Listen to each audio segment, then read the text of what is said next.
우리는 오늘 하나님이신 우리 예수님께서 하늘을 버리시고 이 땅 낮은 곳에 육신의 몸을 입고 우리 가운데 찾아오셨다는 것을 소개하고 있는 예수님의 성육신을 말해주고 있는 매우 중요한 귀절을 우리가 함께 읽었습니다. 저는 오늘 14절 상반절에 말씀이 육신이 되어 우리 가운데 거하셨다. 이 말씀 속에 담겨 있는 영적 교훈을 함께 살피면서 말씀을 나누려고 합니다. 여러분, 우리는 요한복음 1장을 읽으면 다른 복음서들하고 다르게 요셉, 그리고 마리아, 또 그리고 베들레헴, 이런 예수님의 탄생 이야기에 익숙한 단어들이 이 1장에 나타나지 않는 것을 보게 되어집니다. 그리고 예수님 탄생에 대한 이야기가 오직 이 14절 한 절만으로 간략하게 요한은 우리에게 소개해 주고 있습니다. 여러분, 왜 요한은 예수님 탄생 이야기를 다른 복음서처럼 좀 구체적으로 서술하지 않고 말씀이 육신이 되었다, 이렇게 간략하게 소개하고 있을까? 왜 그럴까? 우리가 한번 질문을 가져봅니다. 여러분, 그 이유는 요한이 강조하려고 하는 그 의도가 더 좀 선명하게 나타나도록 하기 위함이었습니다. 여러분, 요한은 이 책을 읽는 독자들이 예수님 안에 가득 차 있는 하나님의 영광을 보길 바랬습니다. 예수님의 탄생 속에서 그 육신 가운데 가득 차 있는 하나님의 영광, 그의 영광을 보고 그를 믿어서 영생을 얻도록 하기 위해서 요한은 인간으로서의 이 탄생 이야기를 구체적으로 묘사하기보다는 오히려 좀 간략하게 하나님 대심, 예수님의 신성을 조금 더 강조하기 위해서 14절 한 절로 예수님 탄생 이야기를 정리하고 있는 것을 보게 되어집니다. 여러분, 우리는 이 14절, 이 중요한 말씀을 좀 세밀하게 살펴야 할 것입니다. 우리가 한번 보죠. 14절에 보면 말씀이 육신이 되었다고 말하고 있습니다. 말씀. 여러분, 말씀은 무엇입니까? 우리가 이미 앞에서 충분히 살펴보았습니다. 말씀은 선재하셨던 하나님, 그분이라는 것을, 그리고 또 우리 예수님이라는 것을 보았습니다. 그리고 이 말씀이 이 세상을 창조하신 창조주이셨다는 것을 또 우리는 앞에서 보았습니다. 그리고 여러분, 또 육신이라고 말하고 있습니다. 육신은 무엇입니까? 육신은 제한되고 한정되어져 있는, 또 쉽게 죄의 영향을 받을 수 있는 연약한 인간의 몸을 의미하는 말입니다. 그래서 이사야 이 40장 6절에 보면 모든 육신은 풀이요라고 그렇게 말하고 있습니다. 이사야의 말처럼 육신은 풀과 같이 하찮습니다. 고귀하지도 않고 또 인간의 범죄로 인하여서 굉장히 불명예스러워져 버렸습니다. 또 타락으로 인하여서 인간의 몸은 부정스럽게 되어져 버렸습니다. 여러분, 말씀과 육신, 이 두 가지는 대조적 개념이고요, 모순적 개념입니다. 거룩하시고 영원하신 하나님이신 말씀, 그리고 타락으로 인하여서 부정하기 쉬운 연약하고 제한받는 피조물인 몸, 그 인간의 몸이 이 둘이 되었다라고 하는 이 한 단어로 요한은 결합시키고 있는 것을 보게 되어집니다. 여러분, 말씀이 육신이 되었습니다.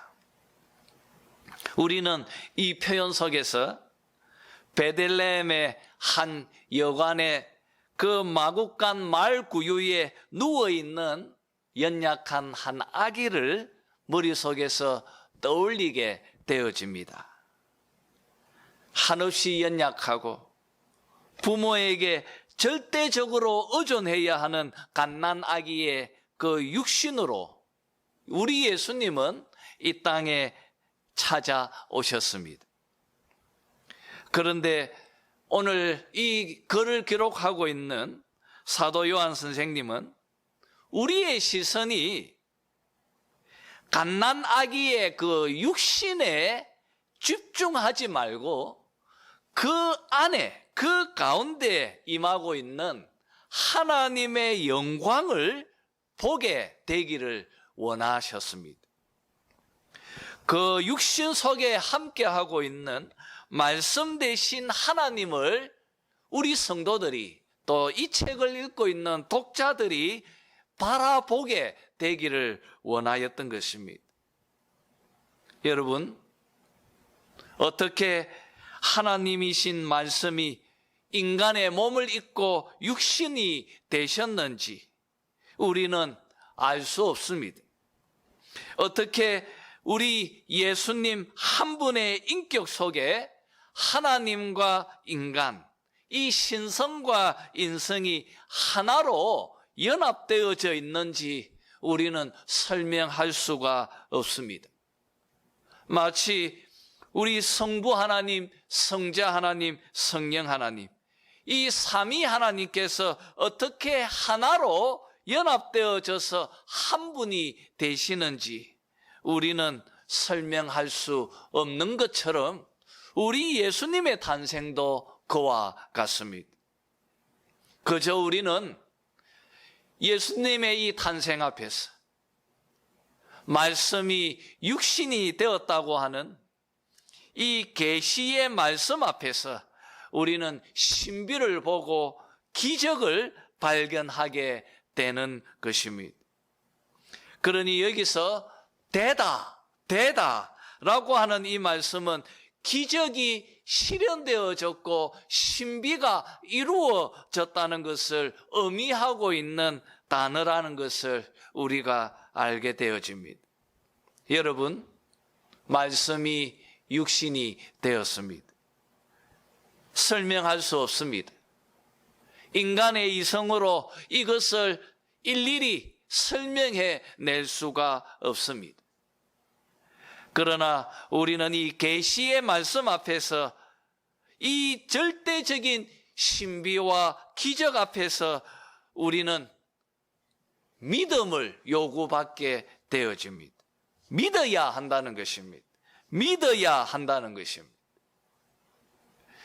여러분, 육신의 몸을 입고 하나님으로 이 땅에 오신 우리 예수님, 그 예수님을 우리가 경배하고 그 예수님께 예배를 드리는 이유는 오늘 말씀, 이 말씀이 우리에게 그 이유를 제공해 주고 있습니다. 그분이 바로 하나님이시라는 것입니다. 말씀이 육신이 되신 분이라는 것입니다. 그래서 우리의 예배를 받으시기에 합당하고 우리의 경배를 받으시기에 합당하신 분이라는 것입니다. 지금 우리의 예배를 받고 계시는 교회의 머리 되시는 우리 예수님께서 지금도 하나님의 능력으로 우리를 지키시고 우리를 보호하시고 우리를 안전히 인도하고 계신다는 것을 우리가 또 믿게 되어지는 것입니다. 여러분, 왜 말씀이 육신이 되었습니까? 왜 하나님께서 육신의 몸으로 인간으로 이 땅에 찾아오셨습니까? 왜 예수님은 하늘의 보좌를 버리고 이 낮고 천한 이 세상에 찾아오셨습니까? 무엇 때문입니까, 여러분? 오늘 사도 요한 선생님은 14절에서 이 질문에 아주 간단하게 답변을 하고 있습니다. 왜 말씀이 육신이 되었습니까? 그 이유는 우리 가운데 거하시기 위해서입니다. 우리 가운데 거하시기 위해서입니다. 거룩하신 우리 하나님께서 죄인된 인간들과 함께 하시려, 우리 가운데 거하시려고 말씀이 육신이 되었다고. 오늘 요한은 14절에서 우리에게 명확하게 답변을 주고 있습니다. 사랑하는 성도 여러분, 하나님께서 우리 가운데 육신의 몸으로 거하셨습니다.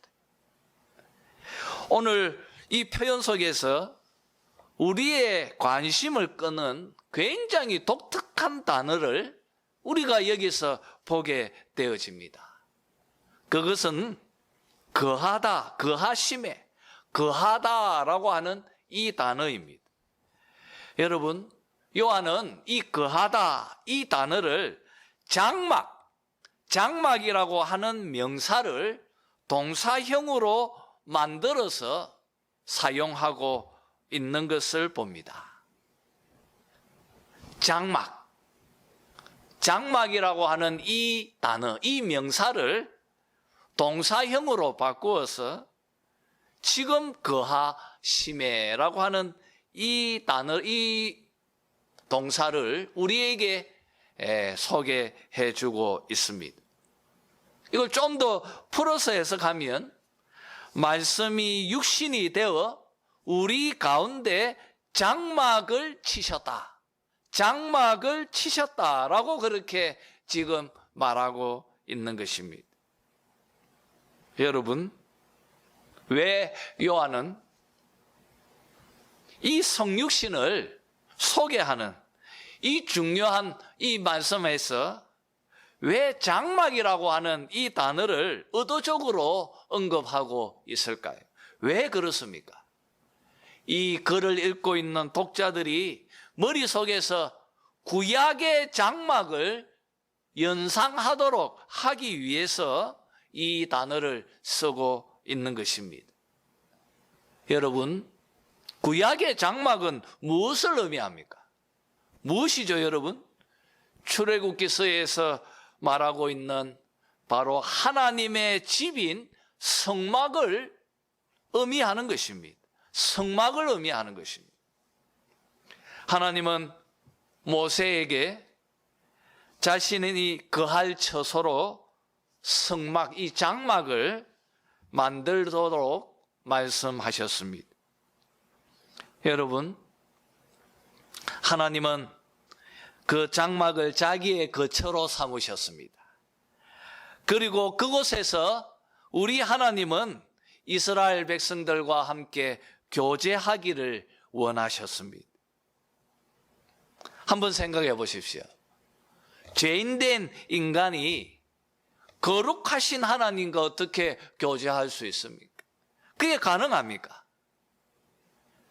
그런데 이 성막은 가능했습니다. 성막에서는 거룩하신 하나님과 죄인된 인간이 서로 만나고 교제할 수 있었습니다. 무엇 때문에 그렇습니까? 그곳에 바로 제단이 있었기 때문입니다. 그 제단에서 드려지는 제사로 통하여서 하나님은 그들의 죄를 용서하셨고, 그래서 그들은 그 죄 용서를 받고 하나님 앞에 나아올 수 있었고 하나님과 교제를 나눌 수가 있었습니다. 여러분, 우리는 출애굽기서에서 우리 하나님께서 이 장막을, 이 성막을 만들도록 하신 이유는, 우리 하나님은, 이스라엘의 하나님은, 우리 여호와 하나님은 자기 백성들과 함께 하기를 원하시고 자기 백성들과 함께 교제하기를 원하시는 분이라는 것을 보여주기 위함이었습니다. 여러분, 성경을 읽으면 하나님은 끊임없이 우리에게 찾아오시는 분이십니다. 그리고 우리 하나님은 항상 우리와 함께 교제하기를 원하시는 분이셨습니다. 여러분, 그래서 우리 하나님은 창세기에서 소개하듯이 천지를 창조하셔서 인간들과 교제하시려고 에덴 동산을 창설하셨습니다. 여러분, 이 성막은 에덴 동산을 표상하는 것입니다. 여러분, 하나님께서 에덴 동산을 만드신 이유도 그곳에서 하나님은 아담과 함께 교제하길 원하셨기 때문입니다. 그런데 인간은 하나님의 검령을 어겼습니다. 먹지 말라고 하연 이 선악의 나무의 과실을 먹었습니다. 하나님 앞에 불순종함으로 인간은 범죄했습니다. 인간은 죄인이 되어졌습니다. 그 죄가 하나님과의 관계를 파괴시켜 버렸습니다. 죄인된 인간은 더 이상 하나님의 교제의 터전인 에덴 동산에 머물 수 없었습니다. 그래서 추방되어졌습니다. 그러나 하나님은 한결같이 여전히 그들을, 그리고 우리를 사랑하셨습니다. 그래서 하나님은 그들과 교제하시려고 출애굽기서에서 모세에게 자신의 거처인 이 장막을, 이 성막을 짓도록 하신 것입니다. 여러분, 죄인된 인간은 성막의 제단에서 제사의 형식을 통하여서 자신의 죄를 용서받은 후에 하나님 앞으로 나아가 하나님과 영적 교제를 나눌 수가 있었습니다. 세월이 흘러서 이 장막은 솔로몬의 성전으로 바뀌어졌습니다. 그리고 우리 하나님은 여전히 이 성전에서 자기 백성들과 교제하셨습니다. 그러나 여러분, 우리가 잘 알고 있는 것처럼 이스라엘 백성들은 불신실했습니다. 그들은 하나님의 언약을 저버렸습니다. 그들은 하나님 앞에 범죄했습니다. 여러분, 우리는 에스겔서를 통하여서 하나님께서 어떻게 이 범죄한 이스라엘을 버리시고 성전을 떠나셨는지를 환상을 통하여서 잘 보게 되어집니다. 여러분, 에스겔서 8장 18절에 보면 먼저 하나님은 그들의 기도를 들으시기를 거절하셨습니다. 이렇게 둘 사이의 교제는 깨어지기 시작합니다. 10장 4절에 보면 성전에 가득한 하나님의 영광이 이동하는 것을 순차적으로 그려주고 있습니다. 먼저 지성소에 하나님의 영광이 그룹에게 머물러집니다. 그리고 성전 문지방 위에 이 그룹이 임합니다.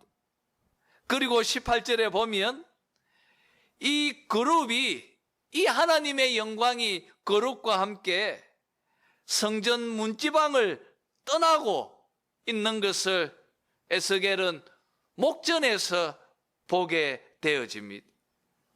그리고 그들이 성전 동문에 머뭅니다. 그리고 11장 23절에 보면 이 성읍 동편산에 머물면서 하나님께서 어떻게 성전을 떠나셨는지를 에스겔은 환상으로 우리에게 보여주고 있습니다. 여러분, 이렇게 그들의 불신실함과 그들의 이 악한 범죄로 인하여서 하나님의 교제는 단절되어졌습니다. 하나님께서 그 성전을 떠나셨습니다. 여러분, 하나님이 성전을 떠난 것보다 더 끔찍한 교제의 단절은 하나님은 이제 더 이상 이스라엘 백성들에게 그 어떤 말씀도 하시지 않고 있다는 것입니다. 하나님은 침묵하셨습니다. 이것은 완전한 교제의 단절을 의미합니다. 그러나 여러분, 에스겔서 37장 27절 28절을 보면 하나님께서 돌아오시겠다고 약속하셨습니다. 그리고 44장 4절을 보면 하나님께서 에스겔을 북문으로 데리고 와서 여호와의 영광이 그 성전에 가득 차 있는 것을 보게 하셨습니다. 여러분, 오늘 사도 요한 선생님께서 이 에스겔서의 이 예언의 말씀이 14절을 통하여서 성취되었다는 것을 보여주고 있는 것입니다. 비록 이스라엘이 바벨론의 포로로 잡혀가서 돌아와 스룹바벨 성전을 지었고, 그리고 예수님 당시 헤롯 성전을 지어가고 있는 중이었지만, 성경은 그 어디에도 우리 하나님께서 성전으로 돌아오셨다고 하는 말씀을 그 어디에도 들려주고 있지 않습니다. 그런데 비로소 예수님의 탄생으로 오늘 이 14절 말씀을 통하여서 말씀이 육신이 되셔서 그 육신을 하나님의 집으로 삼으셔서 그 육신을 성막으로, 그 육신을 장막으로 삼으셔서 그 육신을 하나님의 거처로 삼으셔서 우리 가운데 찾아오신 것입니다. 여러분, 성막을 하나님 앞에 드릴 때 그곳에 하나님의 영광이 임했던 것을 봅니다. 성전을 하나님 앞에 봉헌해 드릴 때 그 성전에 하나님의 영광이 임했던 것을 봅니다. 그와 같이 오늘 14절의 말씀처럼 우리 예수님께서 육신의 몸으로 이 땅에 오셨을 때 그 안에 그의 영광, 하나님의 영광이 가득하고 충만했다고 오늘 14절이 우리에게 들려주고 있습니다. 여러분, 이렇게 이 예언의 말씀이 이 말씀 안에서 성취되고 있는 것을 우리가 보게 되는 것입니다. 사랑하는 성도 여러분, 하나님은 예수님의 그 육신의 몸을 자기 거처로 새로운 성막으로 삼으셔서 우리에게 찾아오셨습니다. 그리고 다무셨던 그 입을 그 예수님으로 통하여서 다시 입을 여시고 그를 통하여서 자신의 온전한 계시를 우리에게 말씀으로 들려주셨습니다. 그분이 바로 말씀이십니다. 사랑하는 성도 여러분, 이렇게 우리 예수님은 죄인된 인간과 우리 하나님과 온전한 교제를 이루게 하시기 위해서 인류의 그 죄 문제를 해결하기 위해서 우리 예수님은 스스로 제물이 되셔서 십자가에서 이제 죽으실 것입니다. 예수님은 자기 피를 죄의 값으로 지불하기 위해서 십자가에서 죽으시면서 이 세상을 떠나십니다. 그가 3일 후에 부활하시고 그리고 성천하셔서 하나님 우편에 앉으시면서 그 성전은 우리를 떠났습니다. 그리고 우리 예수님은 하늘에서 다시 우리 성도들의 각자의 몸, 바로 여러분의 몸, 그리고 여러분들이 함께 모여 있는 이 공동체, 이 교회를 자신의 거처로, 장막으로, 성전으로, 성막으로 다시 삼으셔서, 그래서 오순절날 성령께서 여러분의 몸에 그리고 또 교회에 임하신 것입니다. 여러분, 저는 오늘 성경 전체를 훑으면서 하나님께서 우리 가운데에 거하신 이야기, 또 하나님께서 자기의 거처인 성막을 만들어 가신 그 이야기들을 간략하게 설명해 보았습니다. 여러분, 지금은 예수님의 육신의 몸이 성전이거든요. 지금은 성령께서 이 땅에 임하신 이후부터 하나님의 거처, 하나님의 집, 하나님의 성전, 바로 여러분의 몸이고 그리고 또 교회입니다. 그리고 이 안에서 우리 하나님은 여러분에게 찾아오셔서 여러분과 함께 교제하길 원하십니다. 이것이 하나님의 소원이고 또 이것이 하나님의 바람인 것입니다. 사랑하는 성도 여러분, 우리는 오늘 예수님의 이 성육신 사건을 통하여서 하나님께서 우리 가운데 찾아오신 이야기들을 나누었습니다. 여러분, 우리는 이 14절 상반절의 이 말씀을 통하여서 마음속에 두 가지 교훈을 가슴에 담았으면 합니다. 첫 번째는 하나님께서 자기 독생자이신 우리 예수님을 육신으로 우리 가운데 보내어 주실 만큼 우리 하나님은 여러분을 깊이 사랑하십니다. 이것을 우리는 이 14절 상반절의 말씀 안에서 읽어내어야 하는 것입니다. 말씀이 육신이 되었다. 하나님이 육신의 몸으로 이 땅에 우리 가운데 찾아오셨다. 하나님의 말할 수 없는 자기 비하이고 그리고 하나님의 자기 굴욕인 것입니다.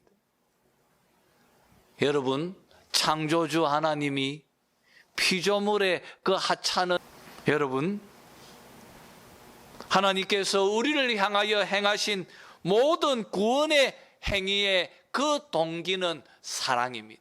자기 안에 있는 그 사랑 때문이었습니다.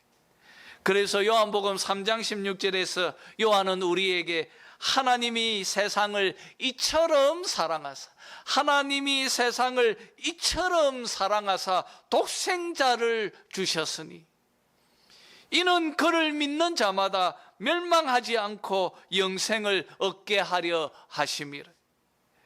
여러분, 요한의 이 말씀처럼 하나님은 우리를 사랑하십니다. 이처럼 사랑하십니다. 독생자를 주실 만큼 하나님은 여러분을 사랑하십니다. 이 사랑, 아가서에 있는 말씀처럼 죽음보다 더 강한 사랑, 그 하나님의 사랑을 여러분이 읽어내었으면 합니다. 그리고 두 번째 교훈은요, 하나님께서 얼마나 깊이 우리와 함께 교제하길 갈망하시는 분이신지를 여러분이 오늘 이 말씀 안에서 읽어내었으면 좋겠습니다. 하나님은 끊임없이 우리에게 찾아오시는 분이십니다. 여러분, 창세기에서 요한계시록까지 이 하나님 말씀을 통하여서 하나님은 계속 우리에게 말씀하십니다. 내가 너를 사랑한다. 내가 너를 사랑한다. 나와 함께 교제하자. 나와 함께 사귀자고. 하나님은 이렇게 우리에게 교제하기 위해 찾아오고 계시고 또 찾아오신 분이십니다. 우리 가운데 교제하기 위해서 자기의 장막을 치신 분이시고, 또 우리 하나님은 여러분과 함께 교제하기 위해서 지금 여러분의 몸을 자기 거처로 삼으시고 또 교회를 자기의 거처로 삼으신 것입니다. 사랑하는 성도 여러분, 이사야는 이 하나님을 임마누엘이라고 그렇게 말씀했습니다. 임마누엘. 이 이사야가 정의한 이 하나님의 정의는 정말 정확합니다. 그리고 이 임마누엘은 우리 예수님의 이름이 되어진 것입니다. 사랑하는 성도 여러분, 여러분을 사랑하는 우리 하나님은 지금도 간절히 여러분 가운데 오셔서 여러분과 함께 교제하기를 원하시는 분이십니다. 그래서 예배 가운데에서 자기의 말씀을 들려주시고, 그리고 우리가 하나님께 예배로 통하여서 기도하고 찬송하며 우리의 바람을 그분께 알려드리는 것입니다. 여러분, 예배가 왜 중요한가를 우리가 읽어내어야 하는 것입니다. 하나님은 그 예배 가운데 자기 백성들과 소통하고 자기 백성들과 교제하기를 원하시기 때문입니다. 여러분, 하나님은 우리의 아버지 되십니다. 우리는 그의 자녀들입니다. 아버지는 항상 자기 자녀들과 함께 교제하고 대화하기를 소원하시는 분이십니다. 우리 하나님은 지금도 여러분들을 더 가까이 교제하기를 원하신다고. 오늘 14절은 우리에게 그것을 전하고 있습니다. 사랑하는 성도 여러분, 우리가 살아가는 이 세상길은 공고함, 광야길입니다. 이 길은 그렇게 쉬운 길이 아닙니다. 우리가 걸어가는 그 인생길은 그렇게 단순하고 그렇게 쉬운 길이 아닙니다. 그러나 임마누엘 되시는 하나님께서 우리와 함께 하시면 그가 불기둥으로 구름 기둥으로 우리를 이끄시고 인도해 주실 것입니다. 우리가 목말라 힘들어할 때 우리에게 반석을 열어 생수를 우리에게 부어 주실 것입니다. 배고플 때 만나를 주시고 하늘의 메추라기를 몰아주시는 하나님이십니다. 사랑하는 성도 여러분, 항상 좋은 것을 주시고 또 좋은 것으로 우리를 먹이시고 기르시는 우리 하나님, 그분은 우리의 아버지이십니다. 그 하나님께서 여러분을 책임져 주실 것입니다. 그 믿음 안에서 오늘 말씀이 육신이 되은 그 하나님의 그 사랑 가운데 머무는 그런 여러분들이 다 되시기를 주님의 이름으로 축원합니다.